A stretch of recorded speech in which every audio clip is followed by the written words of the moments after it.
Reflet d'image. L'image qui impacte. Nous impactons par l'image.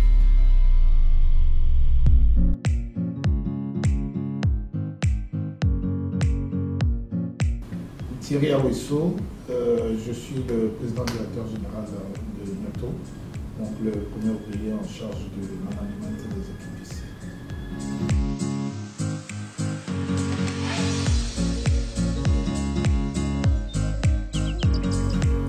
Myoto est une privatisation d'une société d'État en 1987. C'est la nouvelle industrie des oléagineuses du Togo. Elle a pour vocation de transformer des oléagineuses, donc tout ce qui est graines oléagineuses, tout ce qui est arachide, coton, soja, en huile et en tourteau. En tourteau pour l'élevage des animaux, en huile végétale pour la consommation justement de nos compatriotes. Donc notre objectif ici, c'est de valoriser la matière première sur le territoire national et également de compétir à l'extérieur comme nous faisons actuellement avec le beurre de qualité.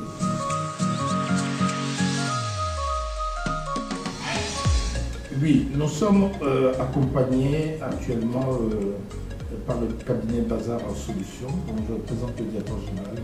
Grégoire, accompagné également donc, par le FNAFDP, vous le savez, le fonds justement d'appui pour le renforcement de capacités qui a été mis en place par le gouvernement togolais pour accompagner justement les unités industrielles et les entreprises en général, a pour vocation d'apporter davantage de perfectionnement à nos différentes équipes.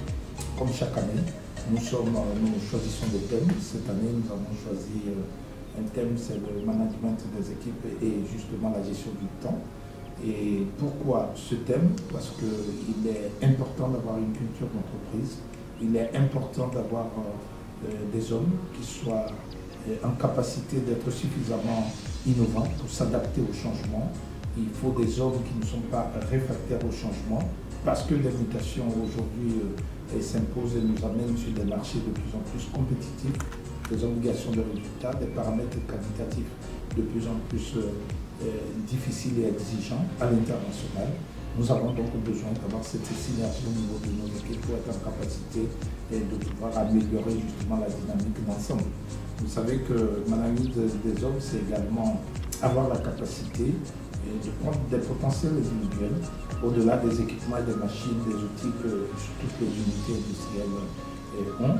C'est d'être capable de les mettre ensemble autour d'un respect d'un certain nombre de procédures, de ce que nous appelons des valeurs, autour desquelles nous avons chacun à son poste pour une chaîne de valeurs totalement optimisée. Il ne faut pas oublier que la performance des entreprises part directement de sa capacité de pouvoir avoir un système de management justement suffisamment organisé, méthodique, pour que justement tout ce qui est objectif organisationnel, opérationnel, stratégique, soit justement placé dans la même direction pour avoir des résultats optimaux.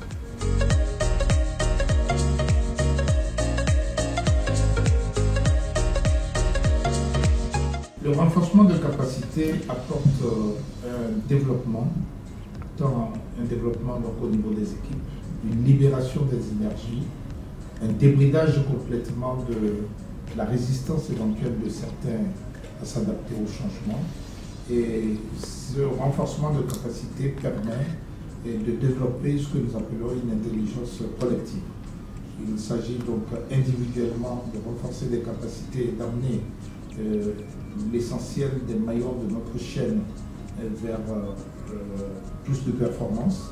Et puis, ça apporte à nos équipes la capacité de s'adapter à une compétitivité de plus en plus difficile. Bien entendu, nous avons été éprouvés sur le plan international et y compris dans notre pays par la crise sanitaire du Covid-19 et également de la crise armée donc, du côté de l'Ukraine et de la Russie. Et vous le saviez bien, à partir du moment où une bonne partie du grenier international se retrouvait dans ce secteur, Nous avons été impactés par la disponibilité des produits, nous avons été impactés par la flambée des prix, y compris celle de l'énergie, du transport, du gaz, du blé et autres. Donc, je pense qu'en mettant en place justement un département ministériel en charge de la consommation locale, les plus hautes autorités de notre pays ont dévancé quelque part ce genre de situation.